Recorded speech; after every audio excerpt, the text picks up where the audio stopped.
And our next speaker will talk about experiences from Copenhagen and about how local is a destination, local people is a destination, localhood is something we can achieve, and maybe things like non-material cultural ideas around hygge can also be something that's an exciting experience for tourists visiting our towns.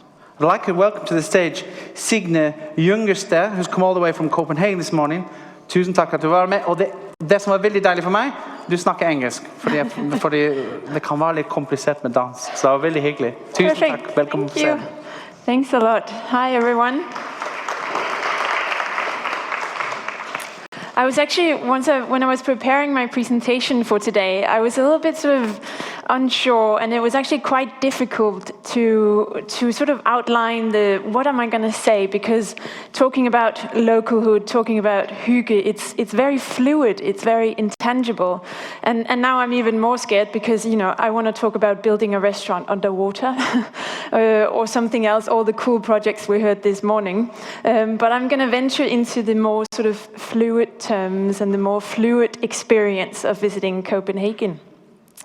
And I'm Signe, and I used to, until a month ago, to be the Director of Development with Wonderful Copenhagen, so the official tourism organization of Copenhagen. And that's also sort of one of the reasons I'm here today, is talk about the work that I did when I was there and sort of the direction that we set for ourselves in Copenhagen on that. I'm going to talk about 3 different topics. The first one is a little bit about the changing travelers. We've already talked about it today a little bit, but also because this is part of where the idea of localhood originated. And then I'll talk about what's really in a name, whether that name be Oslo, Copenhagen, localhood or hygge, and how do you really feel that name. And then finally, I'm going to talk a little bit about tourism and culture. Is it a match made in heaven? It's certainly a match that we take for given. So that's the themes. But first, I'll start by declaring the end of tourism as we know it. And we did this in Copenhagen in early 2017. And the reason we did this, and it did, you know, attract quite a bit of attention, because as the official tourism organization, we declared tourism dead.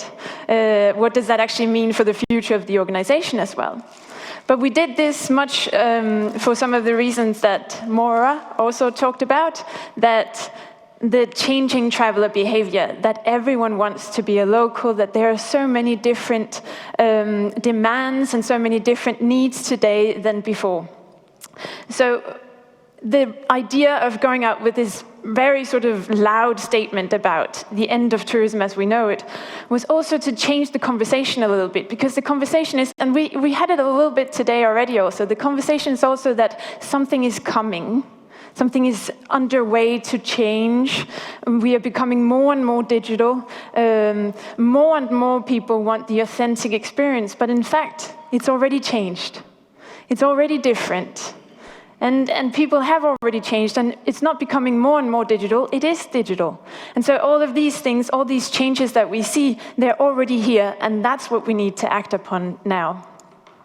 So of course it's not all winter and death and end of everything. So we did set out with these sort of 8 road signs to a new beginning. And I'm not going to go through them all because they're not equally relevant to the discussion we have here today. But one of the key points was actually a very simple one. So in Copenhagen, Denmark, and lots of other places that I've been to, there's this idea of a tourist. As if a tourist is a certain species. It's a very specific kind of person. But in fact, tourists are all kinds of people. Tourists are all kinds of people.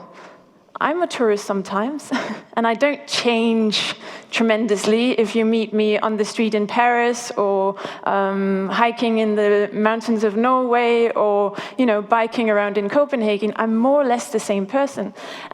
And this is such an intuitive conclusion, of course, we all know this, but we do act against or towards tourists as if they're something very, very special.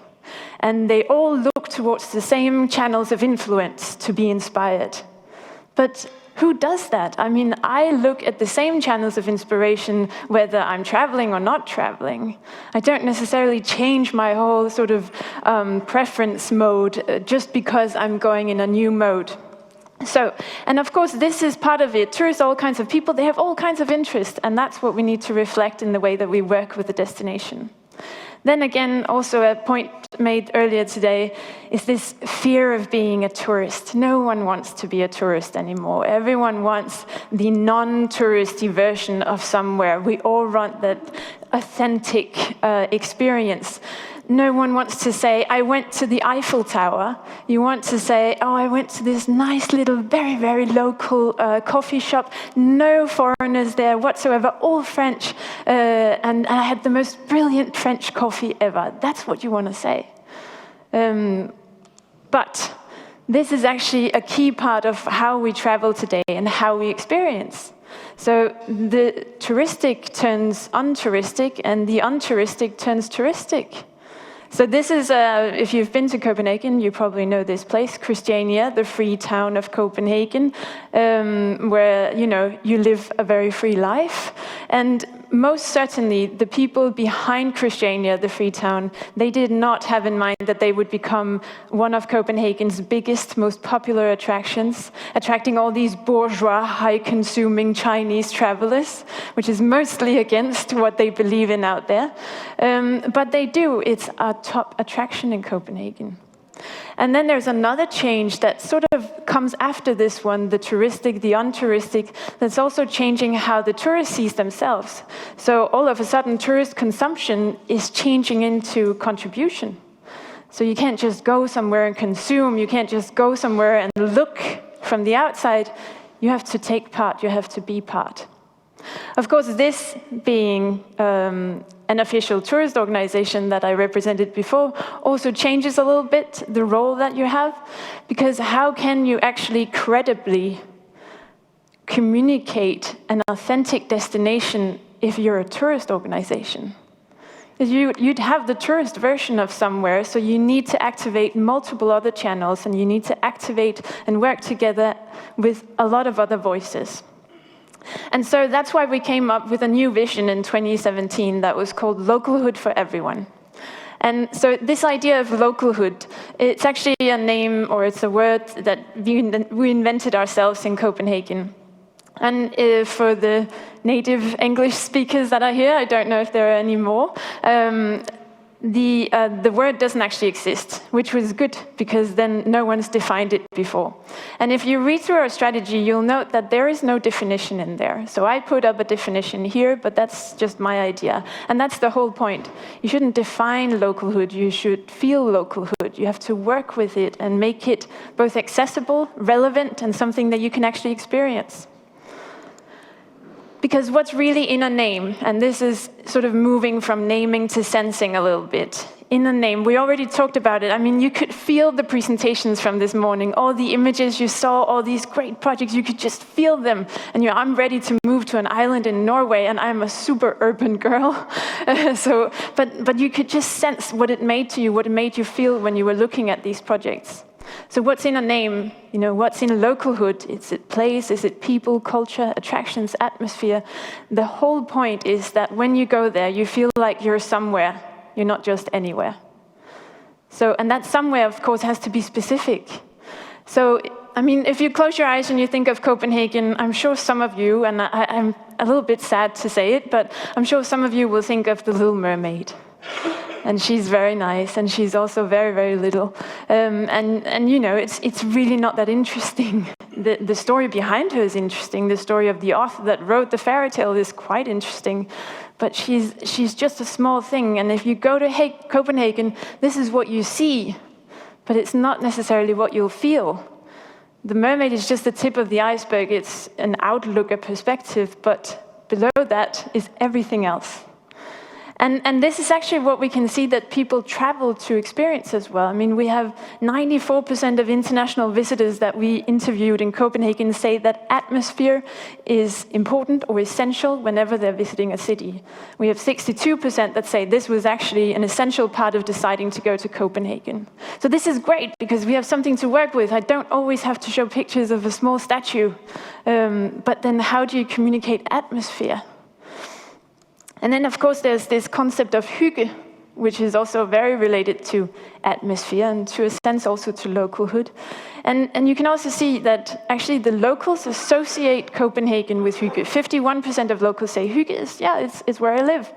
And you have 42% of recent visitors, so people who already went to Copenhagen, they have this idea that there's something about Copenhagen and this hygge thing. And then you have 26% of potential visitors, which is actually quite a lot with this concept of hygge, what? But then actually before coming here, I tried to Google hygge, because I'm a Dane, so I kind of know what it is, but it's just really difficult to explain. And if you Google hygge, these are the images you'll have. So it's, it's very it's almost like IKEA. It's knitted socks for sure. It's hot chocolate, preferably sort of an urban or an open fireplace. So this is hygge. And it seems already also there's a Scottish version of hygge. I'm not going to try and say the Gaelic word. There's even an Irish version. And what surprised me a little bit is that there's apparently also a Japanese version. And they're all, if you note, all the pictures that are associated with whether it's ikigai or it's hygge, it's all knitted socks and hot chocolate. And I also found out that there is actually, was it 10 or 12 places in the US that you can go to experience hygge. And if you can see the drawings, it's also something with knitting and hot chocolate. And this is interesting because for sure there's something about this hygge. It's the immaterial whatnot. It's that feeling that you're somewhere, but it's not knitted socks and it's not hot chocolate. If it's anything, it's beer and wine.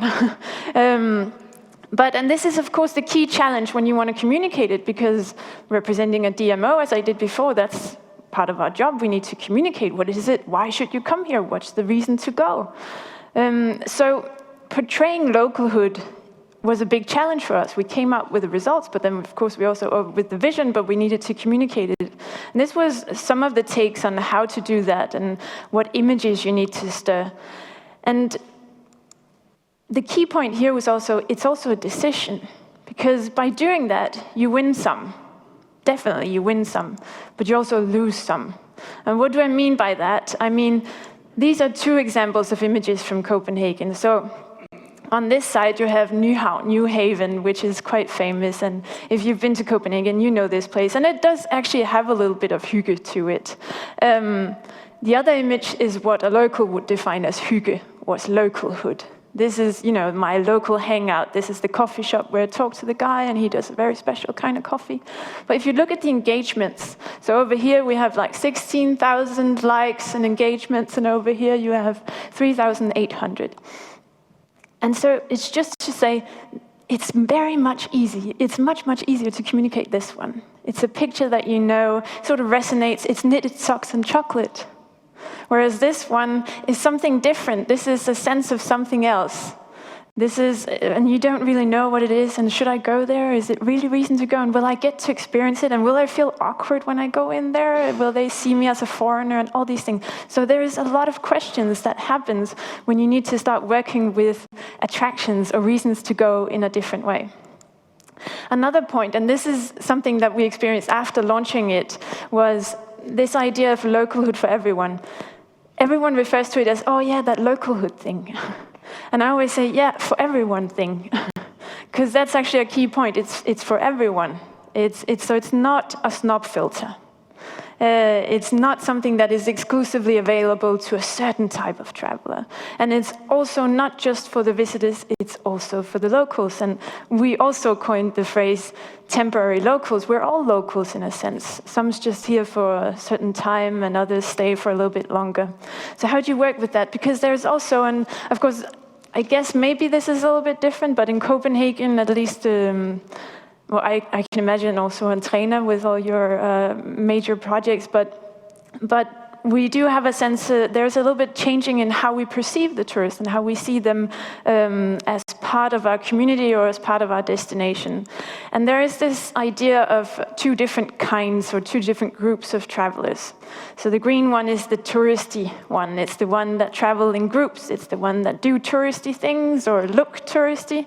And the other one is the off the beaten track. It's the ones that seek sort of the hidden gems and that match the city in behavior and consumption. And needless to say, the pink one is the one that the locals want. This is the one they point to. But it's also a mismatch. It's also misunderstood a little bit, because really what we need to do is make localhood accessible to both types. And this is an overly simplified way of putting it, but this is actually based on research from Wonderful Copenhagen. This is how the locals see it, that there are these two groups of visitors or tourists. But we need to make localhood accessible to both, because otherwise we will just become a destination that caters to a very small niche that gets us.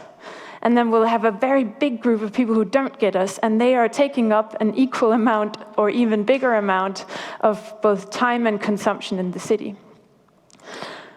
And then, of course, there is this overall, you don't even have to look between the two groups of tourists. You can just say there is this, contradiction between the two. So we want to talk about temporary locals, but there is a tendency still to see it as a tourist versus a local.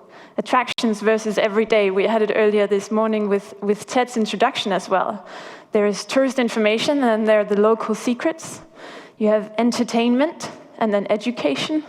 And then you have the touristic and the non-touristic. But really what is very interesting and what we should be working with is this. So temporary locals, the shared in-betweens, because really rather than attractions and everyday, which is different, it is just very difficult to work with, where you really find the experiences are in the in-betweens. So what you want to talk about is the coffee shop, or the French girl that looked at you in a fashionable way somewhere in a small street, or even the local Chinese who yelled at you somewhere. These are the experiences that you want to talk about. So these are sort of the in-betweens, but they're also what the locals experience in their everyday lives. The little in-betweens, the ones that make us stop somewhere and look an extra time. Tourist information versus local secrets. This is also, someone once told me that the most Googled thing is the best kept secret of somewhere. And I'm not sure if it's right. But, today you just Google it. And we all do. Whether you're a local or not, we all just Google it. So this is also a difference that no longer holds truth. Then there's entertainment and education. I'll get back to that a little bit, but it's really what it is about is transformation, rather than seeing something as Disney and the other thing as, high culture. There is a transformation process going on. I'll get back to that. And touristic, untouristic, this is what I see as sort of the hybrid. So we need to work beyond this difference between touristic and untouristic, because really what you can see that locals actually react negatively against is the monofunctional thing. So it's whenever there's something that's made solely for tourists, you need to make it multifunctional. They hate the tourist buses, but they want tourists to take public buses. Same mode of transportation, but it's just different because one is made for both. So, and this takes me a little bit into the question of culture and tourism, and whether this is a match made in heaven or not. And I think this is interesting, because we started working with this also in Copenhagen a couple of years ago when I took over the role as development director. And I think it's almost like an arranged marriage, right? So we kind of forgot the flirting. And we kind of forgot getting to know each other a little bit and understanding the needs on both sides and the strengths and the weaknesses, because everyone has strengths and weaknesses. So rather than talking about it as if it's a match that just makes sense, I think what we need to go is step back a little bit and see, when does it make sense? So that's actually what we did in Copenhagen. Oh, sorry, I wanted to do this one also. But in Copenhagen, we started a project where that was exactly what we did, because we looked at how we were talking about each other. And one thing is, we sort of started out, we started out with having these two groups where the cultural institutions, before we started our project in Copenhagen, the cultural institutions were looking at tourism as sort of this, with a fear of being Disneyfied. You will hurt our credibility. We will become less cultural if we work with tourism. And the tourism people were thinking, well, actually, you just don't get the tourism potential. This is a big business. You should be working with us. We will commercialize you, and it's going to be good. You'll like it once we're there. And then it changed a little bit once we started flirting, let's say like that. So we started flirting, and we started a new conversation about it. And I'll give you some examples of what we did.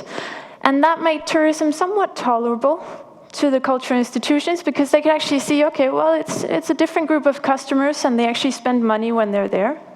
And for the tourism people, they realized, well, we're kind of depending on culture because they provide attraction and reason to go, and that's what we need to talk about when we talk about why to come to Copenhagen.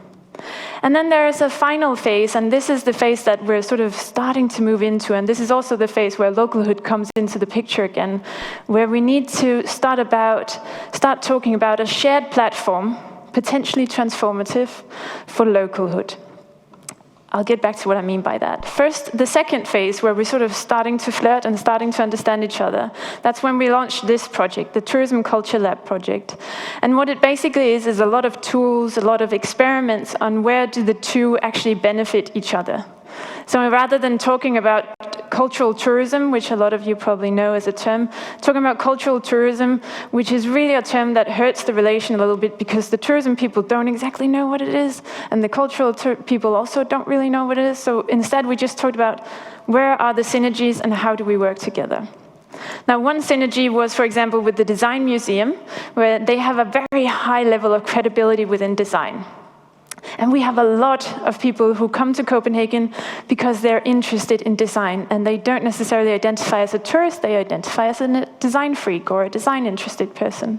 So we worked with the Design Museum to make them the credible voice for how to experience design in Copenhagen, not just in the museum, not just in the cultural institutions, but when you leave the cultural institution, out in the street.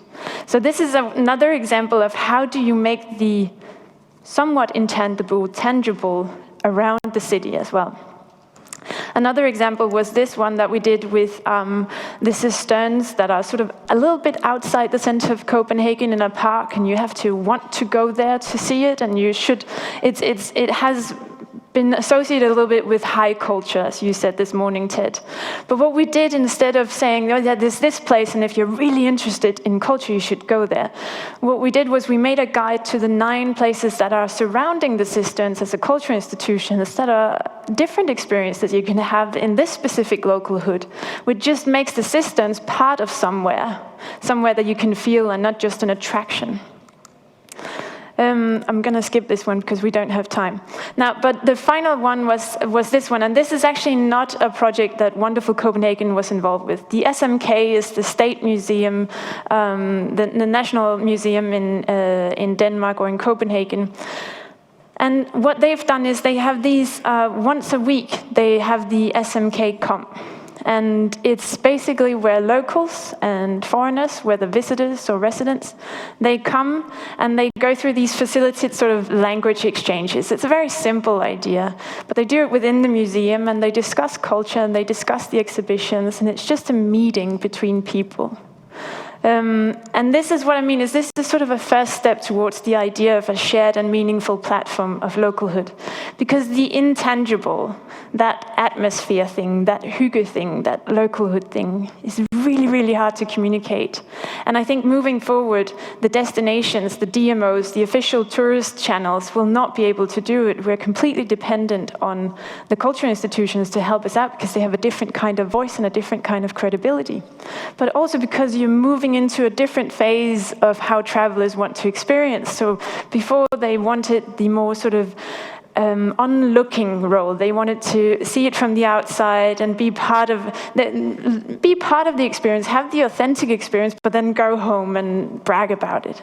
But now you want to be part of a transformative experience. So you want to go in, you don't just want to look at it and talk about it afterwards. You want to learn something and you want to take something home.